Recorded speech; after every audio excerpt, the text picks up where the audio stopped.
I want to talk today about the Red Queen dilemma. It would be more interesting, I suppose, if it said the Red Queen solution or the Red Queen innovation.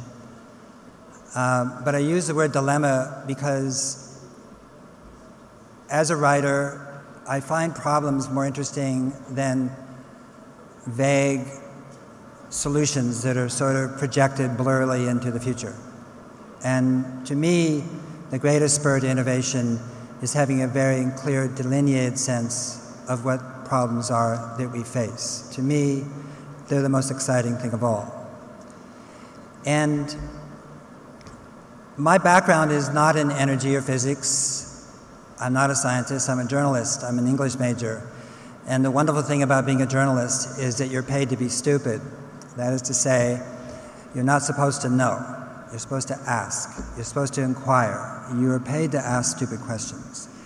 And a few years ago, with so much publicity and science and discussion and meetings about climate and energy, I began my own, in a sense, path to investigate what was happening with respect to climate and energy and whether there was not another way of looking at it. I, like you, read the media, and I find the media repetitive. And so what I did, the first thing is I was invited by the Crown Prince of Denmark, Crown Prince Frederik, and the Crown Princess of Sweden, Victoria, and the Crown Prince of Norway, Hawken. The three of them had a royal fact-finding trip to Greenland. And we went from Kongerslusik in Greenland to the North Greenland Eemian Ice Drilling Research Center. Now, this is a place that people talk about deserts being, landscapes in which there's not much going on. Not true. If you want to go to a landscape that is truly, truly blank, you go to the north of Greenland. We landed in the middle of a whiteout, nothing to be seen, just some pylons. And we were 500 kilometers from the closest human artifact. I mean, a candy bar wrapper, a sign, anything. Within 500 kilometers, there was absolutely nothing human-made, or no human beings, for that matter, except at this ice station. And there is some tents, a geodesic dome, and an ice cave that goes down underneath the ice, in which the warmest temperature is minus 20 degrees centigrade.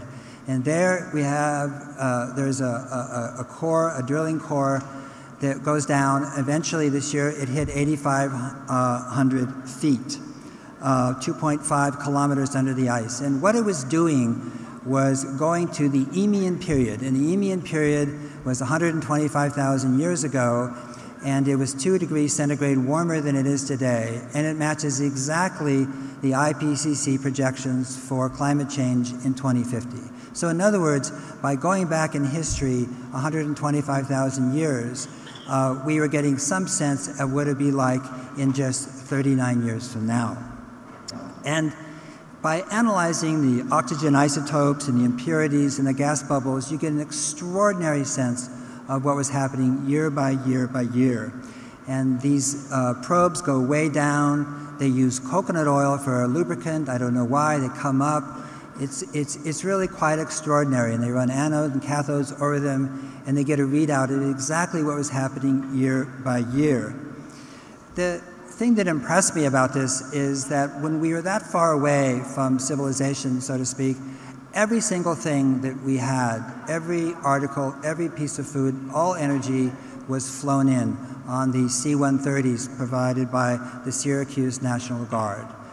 And so, in a sense, we were living on an island. And one of the nice things about an island is it actually gives you a sense of input and outputs and how marginal existence is. We live in an island called Earth, so we just don't know that it's an island and so forth. So when I came back from there, I was really struck by the dedication that the scientists around the world are devoting to this issue of climate change. And the next thing I did is I started to gather reports from analysts, investment analysts who specialize in commodities from all over the world, to find out exactly what was happening. Because everything we do, all movement involves energy. It's not just the barrels of oil themselves, but the minerals, the copper, the iron, the water, the foodstuffs, all in a sense are the embodiment of embedded energy. And this movement really tracks what's going on with respect to economic growth, what's going on with regard to inflation, and what's going on with regard to resource shortages or surpluses, as the case may be. And I just wanted the straight skinny. I wanted to know exactly what was happening. And during that time, I ran into an analyst in London called Andy Leese at UBS, and he has an extraordinary, I think, distinction about energy, which I like to share with you. And what he's saying is that there's really three types of energy: long, short, and fast. Now, 2 weeks ago, I read an op-ed by Governor Ahmed Al-Dabag about Saudi Arabia being not the oil capital of the world, but wanting to be the energy capital of the world. And in order to do that, I think we have to understand the distinctions between the different types of energy. Now, we think of energy primarily in terms of carbon-bearing energy, the energy that's causing problems with respect to CO2 and greenhouse gas emissions. And what we do know is that within 25, 30 years, there needs to be some stability in those emissions in order to plateau out our CO2 levels at 450 parts per million, at which time we will be 2 degrees centigrade hotter than we are now.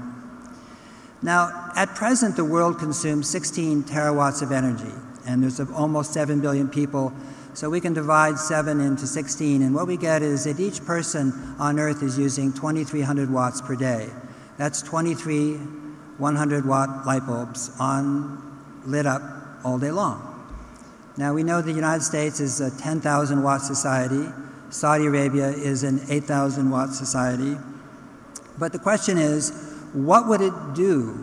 What will we have to do to reduce carbon emissions by 80%, which is what we're being told we have to do in the next 25 years? In order to do so, we would have to put up 100 square meters of solar, 14% efficient solar, every second for 25 years. And we'd have to put up 50 square meters of solar mirrors for geothermal every second for the next 25 years. We'd have to put up a 3 megawatt wind turbine every 3 hours for 25 years, a 100 megawatt geothermal plant every day for 25 years, and a 3 gigawatt nuclear power plant every week for 25 years, and 1 Olympic-sized swimming pool of algae for biodiesel every second for 25 years. Now, that assumes that we only use 2,300 watts per person, and of course the population is growing, people want more energy, not less. So you can imagine giving that data what you'd have to do in order to reduce energy by 80%. But I want to talk about a relationship which I think is overlooked, and that relationship is between the types of energy themselves. Simply stated, when we think of the Red Queen, by the way, refers to a character in Alice in Wonderland. It's probably not something that you read in Saudi Arabian schools, but we had to read it, and it's about the Red Queen. And when Alice meets the Red Queen in Wonderland, she tells Alice that in order to get anywhere and even to stay where you are in Wonderland, you have to go as fast as you can. And if you want to go to someplace else, you have to run twice as fast as you can in order to stay where you are. And so the Red Queen dilemma is really about this positive feedback loop and relationship between these types of energy, which is to say that there is long energy, slow, and fast energy. All of them are driven by the sun, and all of them are, in a sense, depleting. In other words, we're using up all of them. Long energy, you know very well here. This is oil, gas, coal, right? Legacies of trapped sunshine that go back hundreds of millions of years. Fast energy consists of direct solar energy. It's what we use to grow our food crops. It drives the hydrological cycle of rain. And slow energy consists of glaciers, of topsoil, of aquifers, of watersheds. And it goes back hundreds of thousands of years. But again, we are depleting all three forms of energy. So if we do a quick recap of oil, which is our most precious form of energy, because it is easily transportable. It's the most dense. If we look at that, we have noticed that in the last 10 years, we have consumed 25% of all the oil that's ever been produced since 1870. That's right. In the last 10 years, 25% of all the oil that's ever been produced has been consumed. 50% in the last 25 years. 70% of our oil comes from fields that were discovered more than 40 years ago. Now, why is it so precious? A barrel of oil represents 25,000 person-hours of work. And at $80 a barrel, that comes up to about 1 cent per hour for labor. Pretty valuable stuff. But until this decade, in the last 30 years, the largest discovery was the Kashagan fields in Kazakhstan. 7 to 13 billion barrels of quite toxic oil, very difficult to actually bring up. This field still has not been brought to production, but it is expected to be brought into production in 2012. It will last the world 150 days. And this decade in Brazil, the Tupi and the Jupiter fields were discovered in the Santos Basin, 160 miles offshore from Brazil. The oil is 16,000 feet down in the water. Once you get there, you have to drill another 5,000 feet to a salt dome. The drill bits have to withstand temperatures of 2,000 degrees centigrade. And the estimates there are anywhere from 8 to 40 billion barrels of oil. If it's the high estimate, 40 billion barrels of oil, then it will take decades to obtain it, but it will last the world for 15 months. In other words, the biggest discovery in the last, really, 30 years will last the world 15 months. So what's happening here is we are depleting our slow energy, water, watersheds, fertility, forest cover.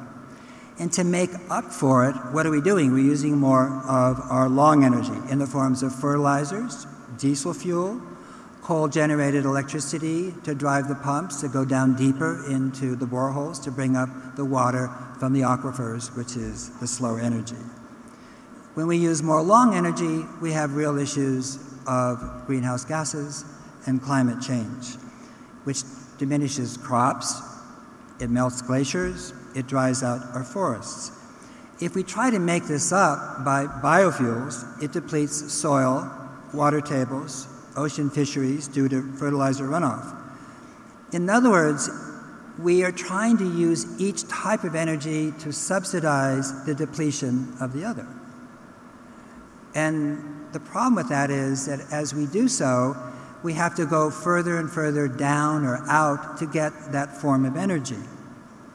We have to go deeper into the earth for our oil, or we need much more energy to get the oil that is remaining.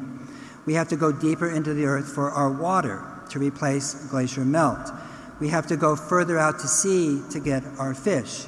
We have to go deeper into the earth for our minerals. The San Jose mine in Copiapo, Chile, that trapped those 33 men for 69 days was a copper mine. It's a half a mile down in the earth. So forth.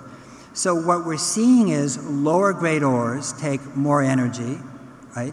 Marginal soils require more fertilizer and water. In other words, as we get more long or slow or fast energy, it takes more energy to do so. And that is driving up the cost of copper, of energy, of oil, of water, of foodstuffs, right? So Jeremy Grantham, who is really one of the most respected private equity investors in the US, put it very succinctly in the Wall Street Journal a few weeks ago. He said, "We are running out of everything."